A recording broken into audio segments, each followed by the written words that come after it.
Le corps humain est constitué d'innombrables cellules dont les formes, les tailles et les fonctions sont très diverses.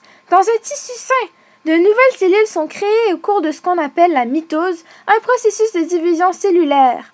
Lorsque la cellule est trop vieille, elle s'autodétruit et meurt au cours d'un processus appelé apoptose.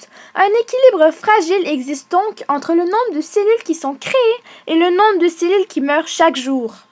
Lorsqu'un cancer se développe, cet équilibre s'en trouve rompu et les cellules commencent à se développer de manière anarchique. Elles débutent par le dérèglement d'une seule cellule suite à une mauvaise communication de l'information. Par le biais de la mitose, cette cellule anormale se multiplie rapidement en plusieurs cellules qui sont aberrantes elles aussi, précise Dominique Heyman, directeur de recherche à l'INSERM. Ces cellules forment alors ce qu'on appelle une tumeur, une augmentation du volume de l'organe touché qui empêche son fonctionnement normal. Autrement dit métastase, ces cellules atteignent d'autres parties du corps en s'écoulant dans la circulation sanguine et dans le système lymphatique. C'est de cette façon que nous voyons naître de nouvelles tumeurs. Il faut donc absolument mettre fin à la multiplication de ces cellules. Mais ce n'est pas aussi simple que nous le croyons. Selon la Société canadienne du cancer, chaque cancer est différent en fonction de l'organe qu'il touche. C'est pour cela que les chercheurs ont beaucoup de mal à trouver des remèdes, car il n'y en a pas un, mais des cancers. Chaque traitement doit être adapté au cancer qu'il traite. Eh bien, malheureusement, ce n'est qu'une seule partie du problème. Elle est la principale arme dont nous disposons contre les cancers. Selon l'Institut national du cancer, la chimiothérapie constituait toute une étude pharmacologique, en d'autres mots, de création de médicaments. L'idée, c'est de fabriquer des molécules qui ne sont pas forcément des molécules préexistantes dans la nature, d'être capable de les modifier, donc de comprendre en qu'est-ce qui, dans leur structure, est responsable de leur activité. De dire par exemple, eh bien, cette molécule chimique, je vais rajouter tel élément ou enlever tel élément pour la rendre plus efficace, pour la rendre moins toxique. C'est la compréhension fine de la relation qu'il y a entre la structure d'une molécule et son efficacité clinique, donc entre la chimie et la thérapeutique, la chimiothérapie.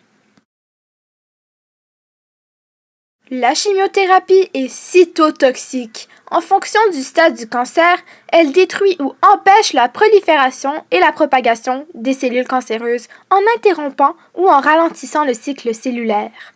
En conséquence, elle réduit la ou les tumeurs et permet donc le soulagement des symptômes. Malheureusement, selon la Société canadienne du cancer, la chimiothérapie va également toucher les cellules saines, en particulier aux cellules qui se divisent rapidement. Parmi elles, nous comptons les cellules des cheveux, du sang, de la moelle osseuse, des organes reproducteurs. Ceci explique donc les effets secondaires de ce remède: perte de cheveux, infections, nausées, vomissements, fatigue, baisse du système immunitaire et anémie.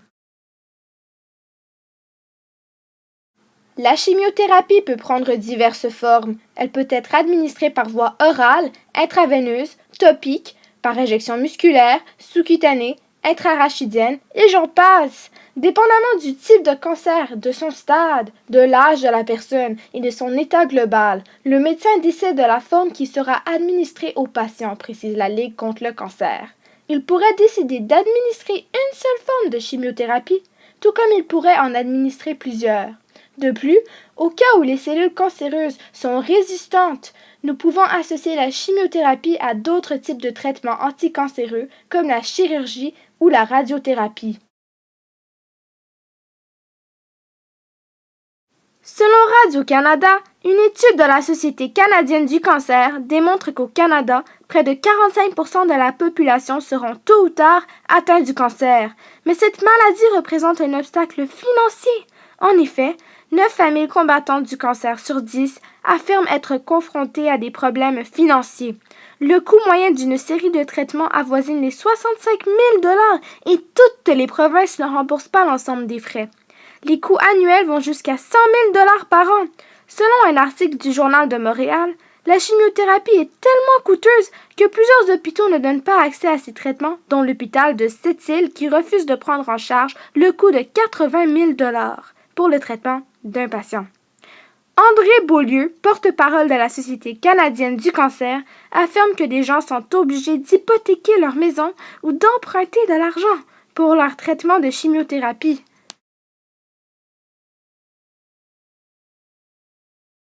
Dimanche dernier sur Tout le monde en parle, Josée Blanchette incite les patients à tourner le dos à ce traitement. Au point de vue social, cette méthode est une arme à deux tranchants puisqu'elle utilise des molécules cytotoxiques. En ce faisant, elle détruit en grande partie le système immunitaire qui jusqu'à présent combattait tant bien que mal le cancer. Pour certains patients, la chimiothérapie entraîne la libération d'une protéine appelée WNT16B qui favoriserait la prolifération des cellules cancéreuses, précise le journal Nature Medicine. La chimio non seulement est physiquement éprouvante, elle aggrave le cancer. Elle augmente les chances de 2% de formation de cancer secondaire, selon Josée Blanchette, journaliste au journal Le Devoir. Les gens ne meurent pas du cancer, mais de la chimiothérapie, rajoute Hardin Jones, professeur de physique médicale et de physiologie. Selon les études, les personnes qui ont refusé le traitement de chimiothérapie vivent en moyenne 12 ans et demi de plus que les personnes qui reçoivent une chimiothérapie. Ceci explique pourquoi il y a seulement 2% d'efficacité selon une étude publiée en 2004 par des chercheurs australiens dans la revue Clinical Oncology. Malgré tout ce qu'on dit sur la chimiothérapie, au niveau médical, elle est préconisée pour traiter le cancer du sein ou la leucémie parce que ça engendre moins d'effets secondaires. Selon un article du Journal de Montréal, pour les métastases, la chimiothérapie par voie intraveineuse serait mise à l'avant car elle permet d'atteindre les cellules cancéreuses disséminées dans l'organisme, ce qui est impossible par la chirurgie ou la radiothérapie. C'est pourquoi si j'étais atteinte du cancer, je ne choisirais pas la chimiothérapie comme traitement car non seulement elle est inefficace, mais elle demande aussi des coûts faramineux et des conditions de vie allant jusqu'à la mortalité. Voici des photos du parcours en chimio-palliative d'un homme qui est décédé récemment. Regardez l'évolution. C'est bouleversant. Je dis non à ce soi-disant remède car il y a un trop grand écart entre le nombre de conséquences négatives et positives.